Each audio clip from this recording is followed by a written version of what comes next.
नमस्ते सभी को।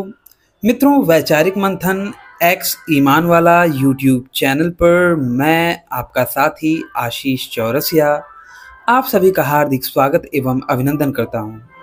मित्रों, रफ़ीक मियाँ जी के साथ हुई हमारी पिछली वार्तालाप तो आप लोगों ने सुनी ही होगी। अगर ना सुनी हो तो ऊपर दिख रहे आई बटन पर क्लिक करके आप हमारी पिछली बातचीत को अवश्य सुनिए, क्योंकि पिछली बातचीत को सुन के ही आपको पता चलेगा कि रफ़ीक मियाँ जाकिर नालायक के कितने बड़े वाले हैं फैन। खैर, उन्हीं रफ़ीक जी के साथ हुई हमारी अगली चर्चा आज मैं आप लोगों के समक्ष रख रहा हूं।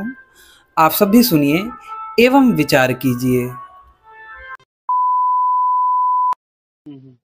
रफीक भाई, जैसे कि मैं ये कह रहा था ना। हेलो। हाँ। मैं ये कह रहा था कि कुरान में के अनुसार या फिर हदीसों के अनुसार या फिर जो भी किस्से कहानियां कसीसुल अंबिया वगैरह के अनुसार आप मुझे ये बता सकते हैं कि क्या नाम से जो मरियम थी। हज़रत मरियम अलैहिस्सलाम। हाँ हाँ, मरियम अलैहिस्सलाम थी।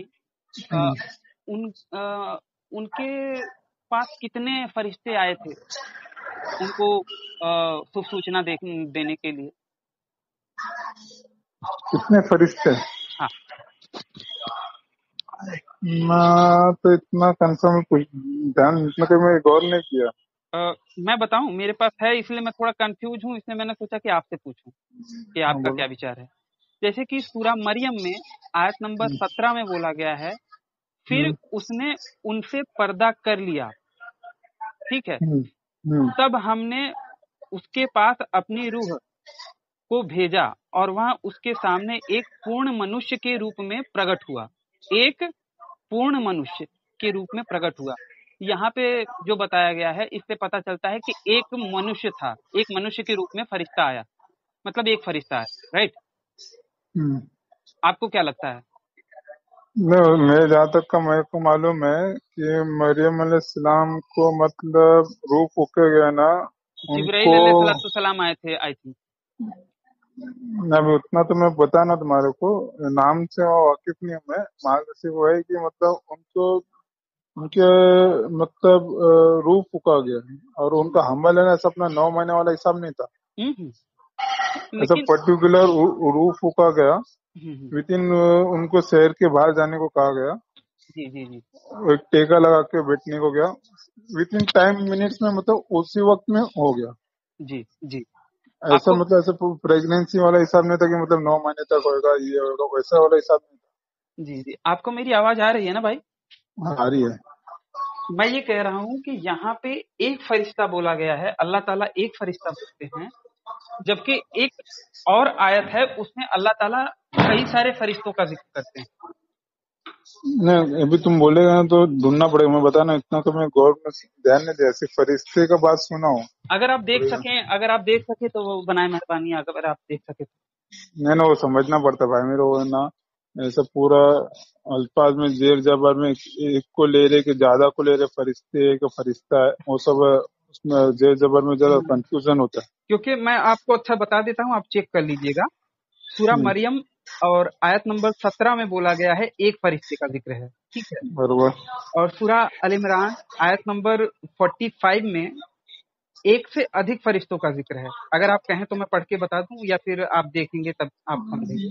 मैं कैसे मालूम है वो कौन से टाइम पे वो रूह फूकने के टाइम की बात हुई है कि अ, कौन से लिखा है लिखा है, मैं आपको पढ़ के बताता हूँ। और याद करो 45 में जब ना?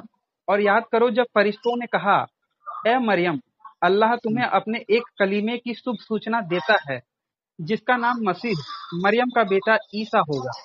वह दुनिया और आखिरत में आबरू वाला होगा और हम्म, अल्लाह के निकटवर्ती लोगों में से होगा। ये सारी हम्म, चीजें हैं। अब यहाँ पे क्या लिखा है शुरुआत में? और याद करो जब फरिश्तों ने कहा, फरिश्तों जमा आया है, फरिश्तों ने कहा, जबकि यहाँ हाँ। पे बोला गया है कि एक पूर्ण मनुष्य के रूप में फरिश्ता प्रकट हुआ सूरा मरियम में, और जबकि अल इमरान में कहा है कि कई सारे फरिश्तों ने कहा। वो 45 आयत है ना? हाँ, 45 अल इमरान और हाँ, सूरा मरियम 17।